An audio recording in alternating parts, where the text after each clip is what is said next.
মনোবীক্ষণ polyclinic, চিকিৎসার জগতে এক দশক। এখন এখানে সব বিষয়ে ডাক্তারবাবু একসাথে তলায়। ফোন করুন 7477799515 এই নম্বরে।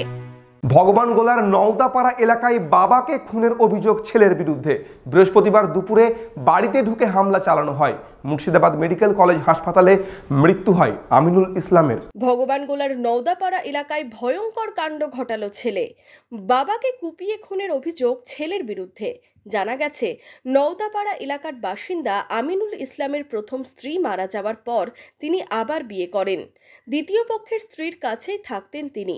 বৃহস্পতিবার দুপুরে তার প্রথম পক্ষের দুই ছেলে এসে আমিনুল ইসলামকে কোপায় বলে অভিযোগ। গুরুতর আহত অবস্থায় প্রথমে তাকে লালবাগ হাসপাতাল, পরে মুর্শিদাবাদ মেডিকেল কলেজ হাসপাতালে নিয়ে যাওয়া হলে সেখানে মৃত্যু হয় তার। পুলিশ দেহ ময়না তদন্তের জন্য পাঠায়। এই ঘটনায় অভিযুক্তদের আটক করেছে ভগবানগোলা থানার পুলিশ। কালকে বাড়িতেও দুপুরবেলায় ছিল। দুপুরবেলায় থাকার পরে ওই রুকন বলে ওর ছোট ছেলে যায় এবং ওরা 2-3 জনা যায়।